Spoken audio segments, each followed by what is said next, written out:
பேரவைத் தலைவர் அவர்களே, நேற்று நான் பேசி முடிஞ்சோடனே நீங்க அவை முடிஞ்சிருச்சுன்னு சொல்லிட்டீங்க. நாங்கெல்லாம் வீட்டுக்கு போயிட்டோம். வீட்டுக்கு போய் டிவி போட்டு பார்த்தா அங்க இன்னொரு அமைச்சர் இன்னும் பதில் சொல்லிட்டே இருந்திருக்கிறாரு. அதற்கெல்லாம் நாங்க இப்ப என்ன பதில் இது, என்ன மரபு இது? நீங்க இப்ப பேசிக்கிட்டே இருப்பீங்களா? நாங்க பாத்துக்கிட்டே இருக்கணுமா?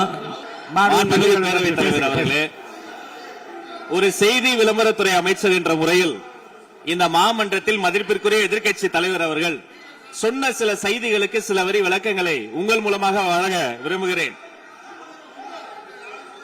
தன்னுடைய பேச்சிலே மாண்புமிகு எதிர்க்கட்சி தலைவர் அவர்கள் சில விளக்கங்களை ஆக்கப்பூர்வமாக ஆதாரத்தோடு கூறியிருந்தால் அதை குறிப்பெடுத்து அதன்படி இந்த தமிழ்நாடு அரசு தன்னுடைய திசைவழி போக்கை சரியான முறையில் செலுத்திக் கொள்ள தயாராக தான் இருக்கிறது.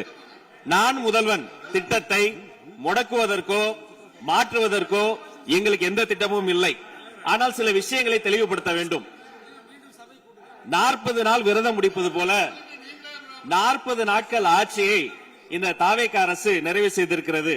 இந்த 40 நாட்களும் பார்த்து விட்டேன், ஏமாற்றம் மட்டும்தான் மிச்சம் என்று அவர் சொன்னார். ஆனால் மக்கள் திமுகவினுடைய 40 நாள் அல்ல 5 ஆண்டுகளையும் பார்த்துவிட்டு அந்த வந்த ஏமாற்றத்தால் தான் இப்படி ஒரு தீர்ப்பை எங்களுக்கு வழங்கி இருக்கிறார்கள். ஆளுநர் மகிழ்ச்சி, அமைச்சர்கள் மகிழ்ச்சி, ஆளுநர் மகிழ்ச்சி என்றெல்லாம் சொன்னார். இந்த அரசில் தமிழ்நாடு மக்கள் மகிழ்ச்சியாக இருக்கிறார்கள் என்பதை தான் இன்றைய சட்டமன்றத்தினுடைய போக்கு காட்டுகிறது.